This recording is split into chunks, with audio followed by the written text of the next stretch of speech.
What's rising damp and why is it important? I'm Peter Fletcher.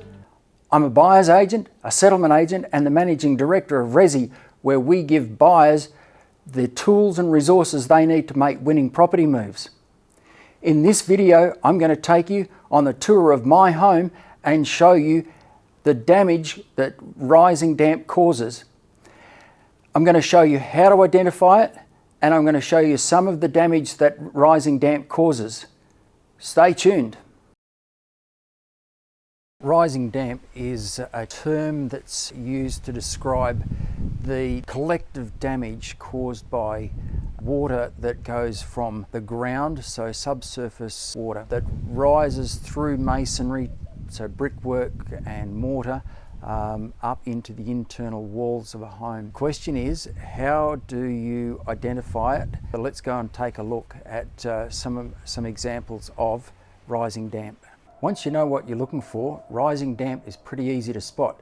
I'm going to flick the camera around to give you a good look at some rising damp right here. So here's a big section of rising damp right through there. What you're seeing is this paint is kind of blistered and some of the paint is peeling. That's the whole way through. You see that? Again, blistered, peeling. There's some more just there. It's all over the place. Right here. You notice the discoloration in the wall there. Right there. Quite a bit of discoloration, and all of that is the result of rising damp. And what you're also seeing there is, you see that white colour? That's the salt starting to show through. That's a real good indication of rising damp. The examples we just looked at was on the outside of the building, but this is inside our home, in a sleep out, and you'll notice once again you've got that those salt damage, or the salt showing up. You see the discoloration of the wall right about there, and you can actually see how far the water has got up the wall. Now what's interesting here is this piece of rising damp. This wall was actually painted would have been 3 or 4 months ago, so this is how quick it moves. Another way of identifying rising damp is to tap the walls.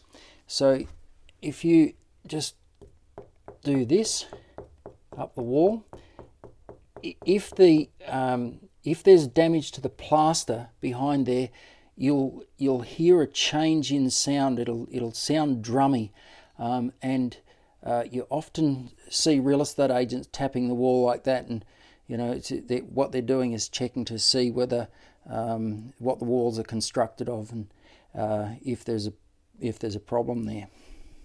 The question is, well, why is rising damp a problem? As you can see, that is a pretty unsightly wall, and you really don't want that. But it also, because of the damp, it causes wood deterioration and wood decay. As you can see just there, got some wood decay, timber decay there, and then if we pull back even further, we've got some termite damage, and that is not good.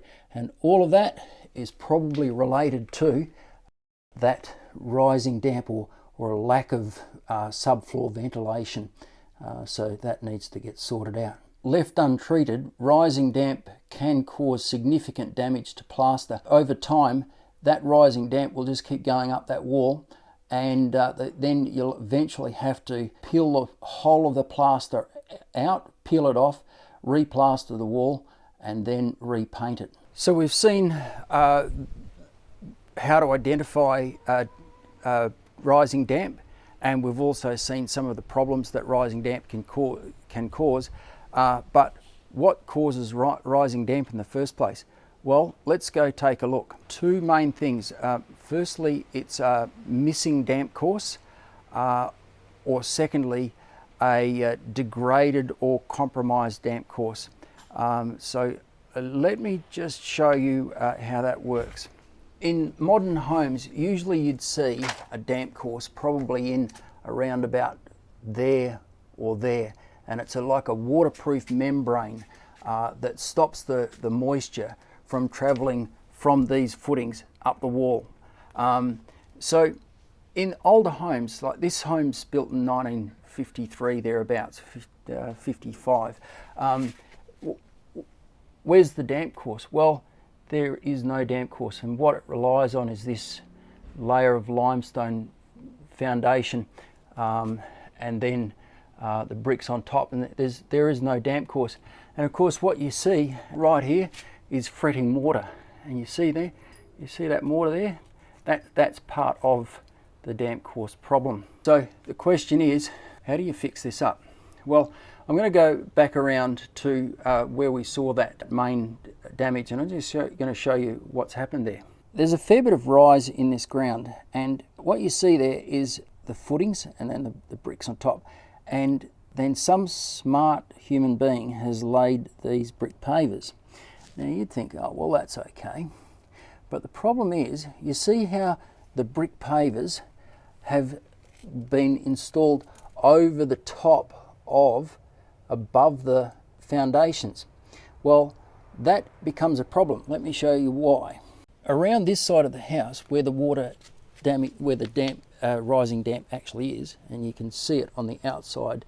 If I just give these bricks a bit of a rub, you see it's all sort of flaky. The paving has been installed above the level of the footing, so probably 3 or 4 inches underneath there is the foundation. And of course, when it rains, all this area here, the water is seeping up against the building, and that's a big problem, because now the water is laying against the building. Where's it going to go?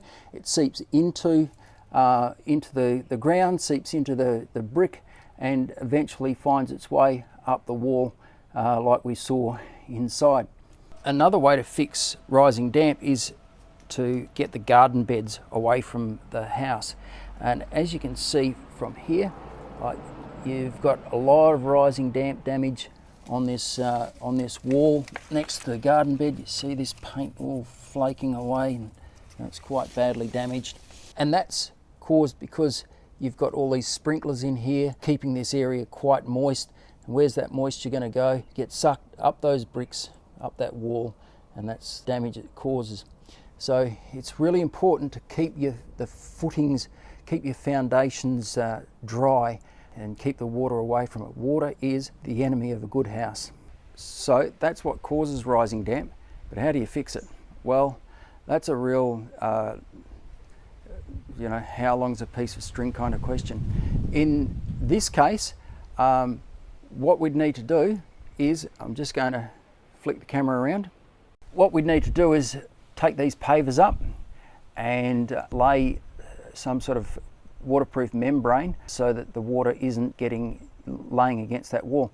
The other thing would be to lay the pavers so that there's a fall away from the wall down to the lawn here. That would cause the water to shed away from the house instead of pooling against the house. So in this video, I hope you've come away with a better understanding of what rising damp is, how to identify it, and why it's so important to take into account before making an offer on a property.